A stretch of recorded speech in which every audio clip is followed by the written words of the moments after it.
आज short and quick revision होगा civil engineering के वेरी फेमस सब्जेक्ट बीएमसी के चैप्टर नंबर 2 कंक्रीट से।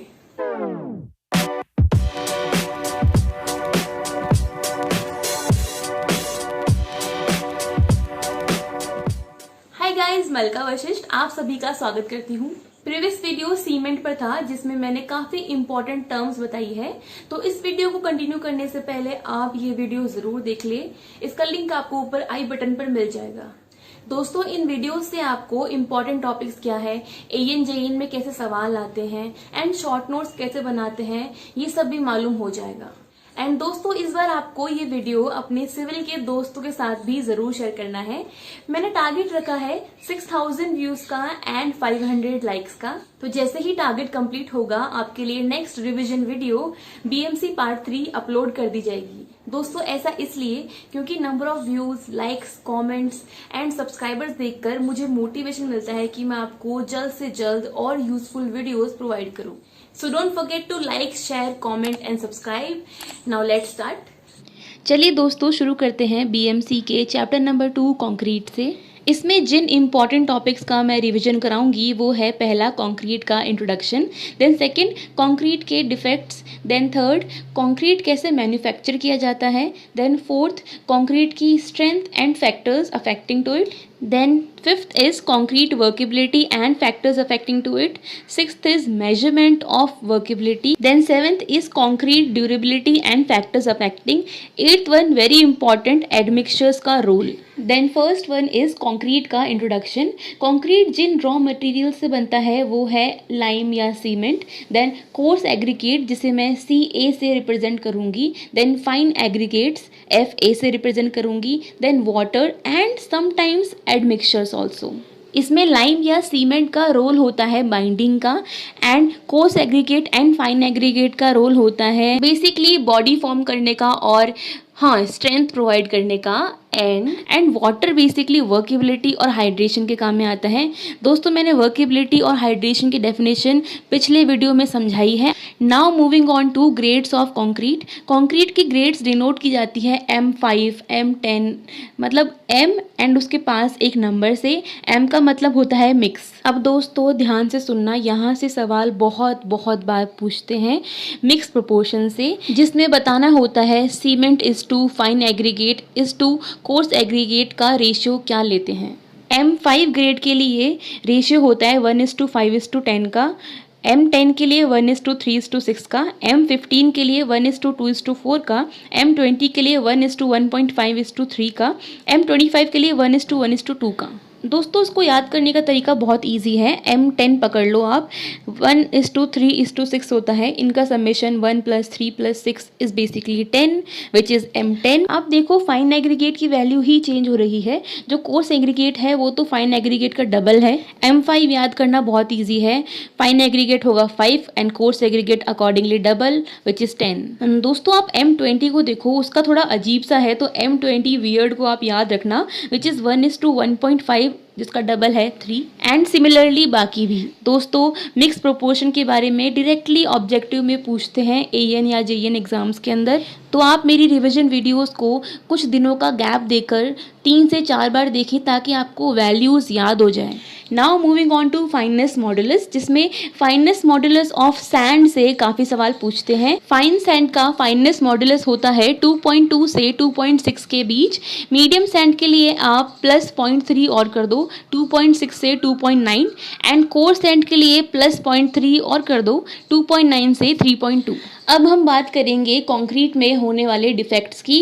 पहला डिफेक्ट है क्रैक्स। बेसिकली क्रैक्स आते हैं फ्रीजिंग की वजह से, कंक्रीट में हाई वाटर सीमेंट रेशियो होने की वजह से, अनसाउंड मटेरियल्स की वजह से एंड क्रैक से ड्यूरेबिलिटी कम हो जाती है कंक्रीट की। दोस्तों, ये जो भारी शब्द दिख रहे हैं आपको, वाटर सीमेंट रेशियो, ड्यूरेबिलिटी, इनके बारे में वीडियो में मैंने आगे बताया है। सेकेंड डिफेक्ट इज एफ्लोरेसेंस, जो कि basically white patches on cement होता है और उससे स्ट्रेंथ पे कोई फर्क नहीं पड़ता। Then third defect is segregation. दोस्तों ये टर्म आगे बहुत बार काम आएगी, तो आप अभी ध्यान से सुन लो। सेग्रीगेशन का मतलब है जो रॉ मटेरियल्स हैं कंक्रीट के, उनका एक दूसरे से अलग हो जाना। फॉर एग्जांपल कोर्स एग्रीगेट का फाइन एग्रीगेट से अलग हो जाना, या फिर वाटर का मिक्स से अलग हो जाना। तो इस डिफेक्ट से स्ट्रेंथ कम हो जाती है। एंड सेग्रीगेशन डिफेक्ट्स होने के कारण है, पहला बहुत ज़्यादा अमाउंट में एक्सेस वाटर होना कंक्रीट में, सेकंड बहुत हाइट से कंक्रीट को प्लेस करना। देन अगला डिफेक्ट है bleeding of concrete. Bleeding of concrete and segregation of concrete are two different things. Segregation का मतलब रॉ मटेरियल्स का अलग अलग हो जाना, एंड ब्लीडिंग ऑफ कंक्रीट का मतलब जो भी मिक्सचर में एक्सेस वाटर है उसका सरफेस पे आ जाना। सेग्रीगेशन एंड ब्लीडिंग दोनों ही डिफेक्ट से कंक्रीट की स्ट्रेंथ कम हो जाती है। दोस्तों ब्लीडिंग ऑफ कंक्रीट को कम करने के लिए कंक्रीट मिक्सचर में pozzolana, finest cement, well graded aggregates को ऐड कर सकते हैं। देन अगला टॉपिक है कंक्रीट की मैन्युफैक्चरिंग। वैसे इस टॉपिक से एएन जेएन में ज़्यादा सवाल नहीं बनते हैं, बट ये आपको पता होना चाहिए कंक्रीट कैसे बनता है, क्योंकि आगे इसकी टर्म्स काम आती है और मे भी एक दो सवाल आ भी जाए। कंक्रीट मैन्युफैक्चरिंग का पहला स्टेप है बैचिंग, जिसका मतलब जो रॉ मटेरियल्स है कंक्रीट के उनको मेजर करके इकट्ठा करना और बैचेस में प्लेस करना। बैचिंग के भी दो तरीके होते हैं। पहला वेट बैचिंग, जो कि इंपॉर्टेंट वर्क्स के लिए होता है क्योंकि इसमें बल्किंग ऑफ सैंड करेक्शन नहीं लगाना होता। जो दूसरा तरीका है वॉल्यूम बैचिंग का, उसमें बल्किंग ऑफ सैंड करेक्शन को अप्लाई करना पड़ता है, इसलिए वो स्मॉल वर्क्स के लिए यूज किया जाता है। अब मैं आपको बल्किंग ऑफ सैंड के बारे में शॉर्ट में बताऊंगी और इसके बारे में डिटेल में सॉइल चैप्टर में बताऊंगी। दोस्तों अब ध्यान से सुनना, क्योंकि कई बार एग्जाम में ऑब्जेक्टिव में इसकी डेफिनेशन पूछ लेते हैं। Bulking of sand is basically sand में कुछ अमाउंट ऑफ मॉइस्चर प्रेजेंट होने के कारण जो सैंड की वॉल्यूम है उसका इंक्रीज होना। आपको पता है लोग इससे बहुत कमाई करते हैं। फॉर एग्जांपल जैसे मुझे सैंड खरीदनी है और जो सैंड बेचने वाला है वो सैंड के अंदर कुछ अमाउंट ऑफ मॉइस्चर कंटेंट डाल दे जिससे बल्किंग ऑफ सैंड हो जाए। मुझे लगेगा कि मेरे पास सही वॉल्यूम आई है, बट ये तो बल्किंग ऑफ सैंड की वजह से इंक्रीज होकर दिखाई गई है, एक्चुअल में वॉल्यूम कम ही है, तो ये धोखा है। इसलिए सैंड खरीदते वक्त बल्किंग ऑफ सैंड का ध्यान रखना बहुत ज़रूरी है। देन कंक्रीट मैन्युफैक्चरिंग का दूसरा स्टेप है मिक्सिंग। मिक्सिंग हम करते हैं ताकि uniform colour, uniform strength gain कर सके। एंड मिक्सिंग टाइम पूछते हैं जो कि अप्रॉक्सीमेटली होता है 2 मिनट। और दोस्तों ज़्यादा मिक्सिंग करने से सेग्रीगेशन हो जाता है। मिक्सिंग ऑफ कंक्रीट करने के दो तरीके हैं। पहला हैंड मिक्सिंग, देसी भाषा में बोले तो फावड़े से करना 2 से 3 मिनट। दूसरा तरीका है मशीन मिक्सिंग, इससे हमें बेटर क्वालिटी मिलेगी और ऑब्वियसली रेट इसकी फास्ट होगी। दोस्तों इसके डिनोशन का एक तरीका होता है, for example 300 by 245 litres, which means अगर हम मिक्सचर में 300 लीटर्स रॉ मटेरियल डालेंगे तो वो हमें देगा 245 लीटर्स ऑफ कंक्रीट। तीसरा स्टेप ऑफ कंक्रीट मैन्युफैक्चरिंग है ट्रांसपोर्टिंग। इसमें एक बात का खास ख्याल रखना होता है कि कंक्रीट मिक्स को एक जगह से दूसरी जगह ट्रांसपोर्ट करते वक्त सेग्रीगेशन ना हो जाए। इसमें एक और बात का ख्याल रखा जाता है, जो भी टाइम लिया जाता है mixing, transporting, placing, compacting, in process में वो initial setting time of cement से कम ही होना चाहिए। दोस्तों मैंने पिछली सीमेंट की वीडियो में आपको टाइप्स ऑफ सीमेंट के बारे में बताया था, उनके initial and final setting time बताए थे। तो जस्ट टू चेक यू, आप मुझे बताओ नीचे कमेंट सेक्शन में कि हाई एल्यूमिना सीमेंट का इनिशियल सेटिंग टाइम क्या होता है। दोस्तों कंक्रीट मैन्युफैक्चरिंग का फोर्थ स्टेप है प्लेसिंग। इसमें एक ही बात याद रखनी है कि maximum permissible free fall height 1.5 metre होनी चाहिए, इससे ज़्यादा होने पर सेग्रीगेशन हो जाता है। देन अगला स्टेप है कॉम्पैक्शन।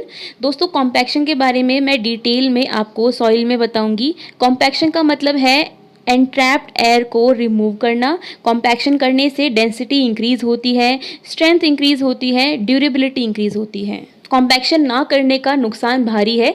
5% भी अगर वॉइड्स रह गए तो स्ट्रेंथ 30% कम हो जाती है और 10% वॉइड से 60%। कंक्रीट मैन्युफैक्चरिंग का अगला स्टेप है फिनिशिंग। फिनिशिंग की जाती है ताकि कंक्रीट सरफेस स्मूथ हो, लेवल्ड हो और उसकी अपीयरेंस अच्छी लगे। इसके 3 तरीके हैं, स्क्रीडिंग, फ्लोटिंग एंड ट्राउलिंग, जिसे मैं SFT से याद रखती हूँ। एग्जाम में कभी स्क्रीडिंग का पूछ लेते हैं, जिसका मतलब एक्सेस कंक्रीट को टॉप सरफेस से रिमूव करना। कंक्रीट मैन्युफैक्चरिंग का आखिरी स्टेप है क्योरिंग, देसी भाषा में जिसे तिराई करना बोलते हैं। ऑब्जेक्टिव में क्योरिंग करने का टेम्परेचर पूछ लेते हैं जो कि 27 डिग्री सेल्सियस होता है। क्योरिंग करने से कंक्रीट अच्छी स्ट्रेंथ और ड्यूरेबिलिटी गेन कर लेता है और क्योरिंग से श्रिंकेज भी कम हो जाता है। दोस्तों, क्योरिंग एक इम्पॉर्टेंट स्टेप इसलिए है क्योंकि 7 दिन क्योरिंग करने से अपना स्ट्रक्चर 50% स्ट्रॉन्ग हो जाता है और 1 महीने में उसकी स्ट्रेंथ डबल हो जाती है। Now moving on to next topic, strength of concrete and their test. इसमें पहला वो है जिसके लिए कंक्रीट बहुत फेमस है, compressive strength. Compressive strength of concrete के टेस्ट को परफॉर्म करने के लिए क्यूब या सिलेंडर के स्पेसिमेंस तैयार किए जाते हैं। दोस्तों, बहुत बार इनकी साइज पूछते हैं। क्यूब की साइज होती है 150 into 150 into 150 mm and cylinder की साइज होती है 150 mm diameter and 300 mm height. 3 specimen लिए जाते हैं, उनकी एवरेज स्ट्रेंथ और इंडिविजुअल स्ट्रेंथ को कैलकुलेट किया जाता है। एंड दोस्तों, ये बहुत बार एग्जाम में आता है। जो इंडिविजुअल स्ट्रेंथ वेरिएशन होती है उन 3 स्पेसिमेंस की, वो 15% ऑफ एवरेज से हमेशा कम होनी चाहिए। देन एक फेमस क्वेश्चन 2 तरीके से पूछते हैं। Cube strength 1.25 times of cylinder strength होती है and cylinder strength 0.8 times of cube strength होती है। कंप्रेसिव स्ट्रेंथ की बात चल रही हो और FCK का जिक्र ना हो, ये तो हो ही नहीं सकता। FCK is basically characteristic compressive strength which means वो strength below which not more than 5% of test results are expected to fail। दोस्तों, ये definition objectives में बहुत बार पूछी गई है। Then second type of strength is flexural tensile strength, जिसे modulus of rupture भी बोलते हैं। इसमें 2 important सवाल बनते हैं। पहला जो मोल्ड साइज होता है 150 इंटू 150 इंटू 700 mm और इसका formula FCR is equal to 0.7/FCK directly objective में पूछते हैं। Then third type of strength है स्प्लिट टेंसाइल स्ट्रेंथ। इसमें इसका फॉर्मूला ही पूछते हैं which is sigma equals to 2p/πdl। P is applied load, D is diameter of cylinder, L is length of cylinder. Now अगर इन चारों की स्ट्रेंथ को कंपेयर किया जाए तो क्यूब स्ट्रेंथ सबसे ज़्यादा होती है, then cylinder, then tensile and then split tensile. दोस्तों, ये जितने भी टेस्ट हमने देखे उन्हें डिस्ट्रक्टिव टेस्ट बोलते हैं क्योंकि क्यूब तैयार किए जाते हैं और उनको डिस्ट्रॉय करके उनकी स्ट्रेंथ का पता किया जाता है। दोस्तों, इनके अलावा भी टेस्ट होते हैं जिन्हें हम नॉन डिस्ट्रक्टिव टेस्ट बोलते हैं, जिनसे बिना स्ट्रक्चर को डैमेज किए हम प्रॉपर्टीज़ इवैल्यूएट कर सकते हैं। इससे हमारा टाइम भी बचेगा और वेस्टेज ऑफ मटेरियल्स भी नहीं होगा। इसकी हमें ज़रूरत पड़ी ताकि हम न्यू कॉन्क्रीट स्ट्रक्चर्स की क्वालिटी चेक कर सके एंड उनकी लोड कैरिंग कैपेसिटी चेक कर सके। कभी कभी इनके मेथड के नाम ऑब्जेक्टिव में पूछ लेते हैं, जो कि होते हैं ultrasonic pulse velocity, rebound hammer test etcetera. दोस्तों, रिबाउंड हैमर टेस्ट से सरफेस की स्ट्रेंथ को अप्रॉक्सीमेटली कैलकुलेट किया जाता है। Now moving on to factors affecting concrete strength.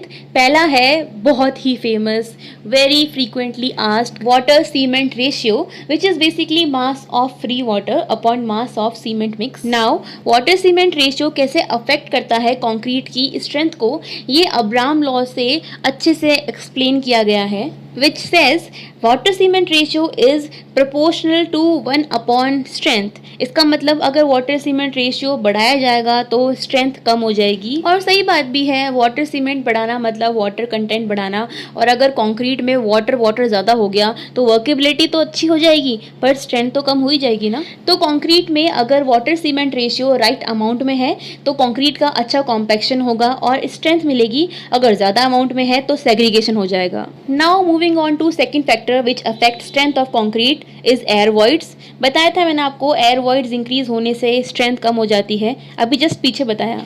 Then third factor is age of cement. Age of cement बढ़ने से strength starting में तो बढ़ती है बट लेटर कम हो जाती है। Then fourth factor, cement is to aggregate का रेशियो बढ़ाने से अल्टीमेट स्ट्रेंथ इंक्रीज हो जाती है। अब दोस्तों, अगला फैक्टर ध्यान से सुनना, बहुत बार इससे सवाल पूछा गया है। अगर हम एग्रीगेट की शेप एंगुलर लेते हैं तो वो स्ट्रेंथ प्रोवाइड करती है, और अगर राउंडेड लेते हैं तो वो वर्केबिलिटी प्रोवाइड करती है। दोस्तों, ये याद कर लो अच्छे से, बहुत बार सवाल पूछा गया है। Moving on to last factor compaction. ये बताया मैंने आपको, अगर वॉइड रह जाता है 5% तो स्ट्रेंथ कम हो जाती है 30%। अब मैं आपको दो टाइप के मिक्स का आइडिया देती हूँ। पहला है रिच मिक्स जिसमें हाई ग्रेड ऑफ कंक्रीट होता है, दूसरा लीन मिक्स जिसमें लो ग्रेड कंक्रीट होता है। ये आपकी नॉलेज के लिए कि रिच मिक्स ज़्यादा स्ट्रॉन्ग होता है क्योंकि उसमें ज़्यादा सीमेंट होती है।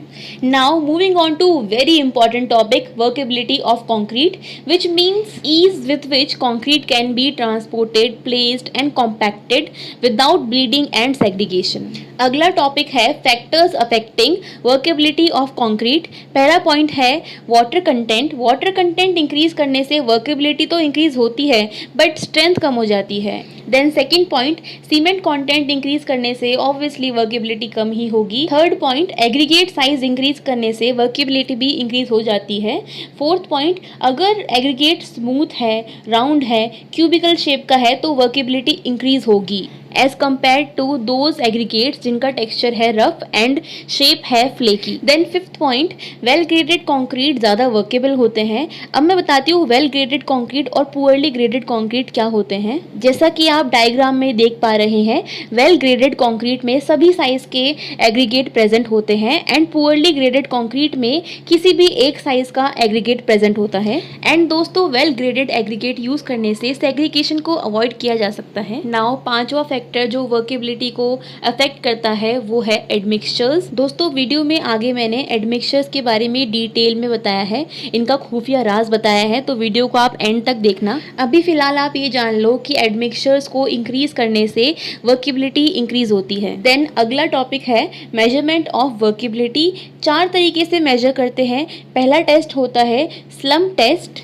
ये एक फील्ड टेस्ट है जिससे कंसिस्टेंसी मेजर की जाती है। दोस्तों, अब जो मैं आपको बातें बताऊंगी वो सवाल एग्जाम में आते हैं तो आप ध्यान से सुनना। ऑब्जेक्टिव में स्लम्प मोल्ड के डायमेंशंस बहुत पूछे गए हैं। दोस्तों, स्लम्प मोल्ड का टॉप डायमीटर होता है 10 सेंटीमीटर का, बॉटम डायमीटर होता है 20 सेंटीमीटर का एंड हाइट होती है 30 सेंटीमीटर की। स्लम्प मोल्ड में कंक्रीट को 4 लेयर्स में फिल किया जाता है एंड हर लेयर को 25 नंबर ऑफ ब्लोज दिए जाते हैं। दोस्तों, अब ये जो चार्ट आपके सामने आएगा ये एग्जाम में बहुत बार पूछते हैं एंड इसको याद करने का तरीका यही है, इसको बार बार आप देखो, क्वेश्चंस के फॉर्म में करो। जैसे कि मास कंक्रीट का स्लम्प बहुत बार पूछते हैं जो कि 25 से 50 mm होता है एंड सिमिलरली रोड कंस्ट्रक्शन का, बीम्स एंड स्लैब्स का, वाइब्रेटेड कंक्रीट का। दोस्तों, ये सब आपको याद बार बार देखने से होंगे। देन इम्पर्मिएबल वर्क और आरसीसी वर्क का स्लम्प गिवन है। Then second workability measurement test है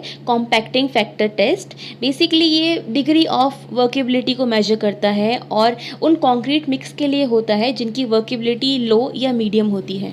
compacting factor is equal to mass of partially compacted concrete upon mass of fully compacted concrete. And दोस्तों, मीडियम वर्केबिलिटी के लिए compacting factor की value होती है 0.92। Then तीसरा वर्केबिलिटी मेजरमेंट टेस्ट है वीबी consistometer test. ये बेसिकली स्टिफ या ड्राई कंक्रीट मिक्स के लिए होता है। इसकी कंसिस्टेंसी को एक्सप्रेस किया जाता है वीबी डिग्री में, which is recorded time and the time is measured in seconds. दोस्तों, ये सवाल ऑब्जेक्टिव में पूछते हैं, तो जैसे जैसे टाइम बढ़ेगा वर्केबिलिटी कम होगी। देन वर्केबिलिटी मेजरमेंट का आखिरी टेस्ट है फ्लो टेस्ट, जिसे हाई या वेरी हाई वर्केबिलिटी वाले कंक्रीट के लिए यूज किया जाता है। दोस्तों, लो से very high workability concrete mix के लिए एक ऑर्डर है which is VCSF। V stands for VB, C stands for compaction, S stands for slump, F stands for flow. इसका मतलब ये है जब हम V से F की तरफ जाएंगे तो जो कंक्रीट मिक्स है जो यूज किया जाएगा वो लो से वेरी हाई वर्केबिलिटी तक पहुंच जाएगा। Next topic is durability of concrete, which means कैसी भी एक्सपोजर कंडीशंस हो उसमें हमारा कंक्रीट अच्छा परफॉर्म करे। Now factors affecting durability of concrete are, पहला परमेबिलिटी। परमेबिलिटी को रिड्यूस किया जा सकता है अगर हम low water cement ratio use करें, इफेक्टिव क्योरिंग करें, मैक्सिमम कॉम्पैक्शन दे, एडमिक्सचर यूज करे, for example silica fume. Second factor is frost action and it causes disintegration of concrete. Then third factor affecting durability of concrete is sulphate attack. दोस्तों आपने ये word sulphate attack कितनी बार पढ़ लिया, अब मैं आपको बता देती हूँ इन शॉर्ट कि ये होता क्या है। जब हाइड्रेशन प्रोडक्ट्स का और सल्फेट कंटेनिंग सोल्यूशन का रिएक्शन होता है तो फॉर्म होते हैं दो कंपाउंड्स, पहला कैल्शियम सल्फेट, दूसरा कैल्शियम सल्फो एल्यूमिनेट। नाउ दोस्तों इस कैल्शियम सल्फो एल्यूमिनेट की वजह से वॉल्यूम एक्सपैंड होता है और फिर कंक्रीट क्रैक हो जाता है। देन ड्यूरेबिलिटी ऑफ कंक्रीट को अफेक्ट करने वाला चौथा फैक्टर है शुगर। ये बेसिकली एक रिटार्डिंग एजेंट है एंड इससे कोरोजन होता है, अल्टीमेटली एक्सपेंशन होगा कंक्रीट का और क्रैकिंग होगी। नाउ दोस्तों आखिरी टॉपिक है एडमिक्सचर्स। इसके बारे में आप एक एक बात ध्यान से सुनना। दोस्तों मैंने आपको बताया था वाटर सीमेंट रेशियो इंक्रीज करने से वर्केबिलिटी तो इंक्रीज होती है पर स्ट्रेंथ ऑफ कंक्रीट कम हो जाती है। नाउ हम चाहते हैं कि स्ट्रेंथ भी अच्छी रहे और वर्केबिलिटी भी अच्छी रहे, तो इसके लिए हम यूज करते हैं एडमिक्सचर्स का। मतलब वर्केबिलिटी को इंक्रीज करना विदाउट चेंजिंग वाटर कंटेंट या फिर वाटर सीमेंट रेशियो को रिड्यूस करना विदाउट चेंजिंग वर्केबिलिटी। दोस्तों एडमिक्सचर्स के यूज से segregation and bleeding of concrete भी कम हो जाता है, केमिकल अटैक रेजिस्टेंस बढ़ जाता है एंड हमारा कंक्रीट वाटर प्रूफ हो जाता है। एडमिक्सचर के यूज से इनिशियल सेटिंग टाइम भी बढ़ जाता है और अर्ली स्ट्रेंथ गेन भी बढ़ जाता है। अब मैं आपको कुछ इंपॉर्टेंट टाइप के एडमिक्सचर्स के बारे में बताऊंगी जो कि एग्जाम में पूछे जाते हैं। पहला है प्लास्टिसाइजर्स। प्लास्टिसाइजर यूज करने से हम लो सीमेंट कंटेंट रखते हुए भी अच्छी कंक्रीट स्ट्रेंथ गेन कर सकते हैं। Then second one is super plasticiser. नाम से चल रहा पता है इसका काम ज़्यादा अच्छा है, लो वाटर सीमेंट रेशियो होने पर भी वर्केबिलिटी और स्ट्रेंथ अच्छी होगी। तीसरी प्रकार का एडमिक्सचर है एयर एंट्रेनर्स। बेसिकली सीमेंट मिक्स में इंट्रोड्यूस किया जाता है एयर बबल्स को। ये बनते हैं विंसल रेजिन, वेजिटेबल फैट्स। मैंने आपको पीछे भी बताया है एयर एंट्रेनर से स्ट्रेंथ कम हो जाती है। अगर 1% एयर हो तो 5% स्ट्रेंथ का लॉस होता है। इसका यूज़ है एयर एंट्रेनर से वर्केबिलिटी इंक्रीज होती है, ब्लीडिंग या सेग्रीगेशन कम हो जाता है, फ्रीजिंग एंड थॉइंग इफेक्ट कम हो जाता है। चौथे टाइप का एडमिक्सचर है एक्सेलरेटर। नाम से चल रहा पता है कि ये एक्सेलरेट कर देता है रेट ऑफ सेटिंग को। कैल्शियम क्लोराइड एक टाइप का एक्सेलरेटर है। एग्जाम में पूछते हैं कि कितना % यूज किया जाता है तो इसका आंसर है 2%। इसको यूज करते हैं कोल्ड एरियाज में। पांचवें टाइप का एडमिक्सचर है रिटार्डर्स। नाम से चल रहा है पता कि इससे सेटिंग टाइम लेट आती है और इनिशियल स्ट्रेंथ गेन भी धीरे होता है। रिटार्डर के एग्जांपल है calcium sulphate, sugar, gypsum and इसको यूज करते हैं हॉट वेदर में। देन एडमिक्सचर का अगला टाइप है bleeding agents. Bleeding of concrete को रोकने के लिए हम air entrainers, paraffin wax, aluminium sulphate का यूज कर सकते हैं। देन एडमिक्सचर का आखिरी टाइप है पोजोलोना, जिसकी खुद की कोई सीमेंटिंग प्रॉपर्टी नहीं होती बट लाइम की प्रेजेंस में उसकी सीमेंटिंग प्रॉपर्टी बन जाती है। पोजोलोना के एग्जाम्पल है fly ash, burnt clay, blast furnace slag और पोजोलोना के एडिशन से ड्यूरेबिलिटी ऑफ कंक्रीट इंक्रीज हो जाता है। दोस्तों वीडियो यूजफुल लगा हो तो वीडियो को लाइक करना, कमेंट करना, शेयर करना एंड मेरे चैनल को सब्सक्राइब करना ना भूलें। मिलती हूँ मैं आपसे नेक्स्ट वीडियो में। Bye bye.